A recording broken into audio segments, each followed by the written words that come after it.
মনসার পুজো করেছিলাম, তো আজকে হচ্ছে 18, মানে 8 দিন হয়ে গেল, তাই আজকে পুজো দিয়ে দিলাম। আজকে মাকে ভাসিয়ে দিব। তো অবশ্যই তোমাদের সাথে আজকে ভাসানোর ভিডিওটাও শেয়ার করব বন্ধুরা, পাশে থেকেও। আজকে আবার নতুন ব্লগ নিয়ে আসবো তোমাদের জন্য। আমি দুইজনে পুজো দিলাম।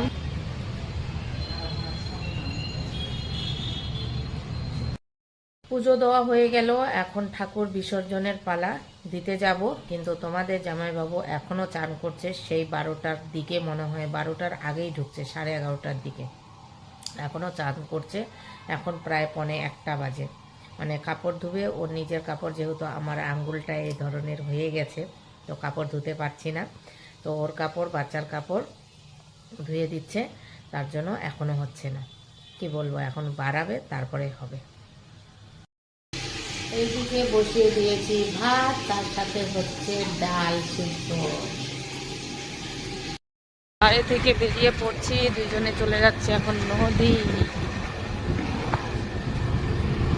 চলে এসেছি নদীতে।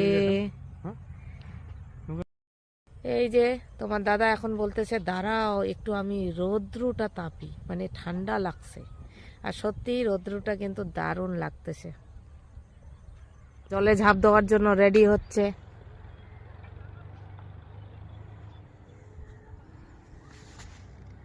তোমাদেরকে আমাদের ব্লাসন নদীটা দেখাই দিলাম বন্ধুরা, বন্ধুগণ। বন্ধুরা, ছোট ছোট মাছ আমি কিন্তু অনেক দেখতে পাচ্ছি, তোমরা দেখতে পাচ্ছ কিনা জানি না, কিন্তু আমি দেখতে পাচ্ছি ছোট্ট ছোট। মার যে জিনিসগুলো ছিল ওগুলো ভাসিয়ে দিলাম, এখন মাকে ভাসাবো। চলো রাখো।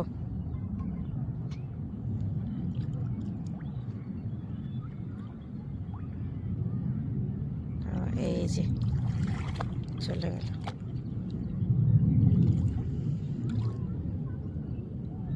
মার ফটোটা ভাসিয়ে দিলাম। এই চলে আসলাম আজকে আমরা। গাড়ি উঠবে না, গাড়িতে তো হইবে, একটু যাই, বেশি দূর যাব না।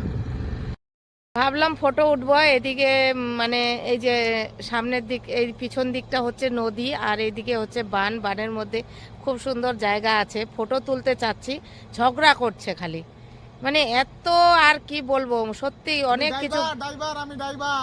কিছু গালাগালি দিতে ইচ্ছা করে, কিন্তু এই সোশ্যাল মিডিয়া বলে চুপ হয়ে থাকে, না হলে কিন্তু একমাত্র তোমাদের দাদাই জানে।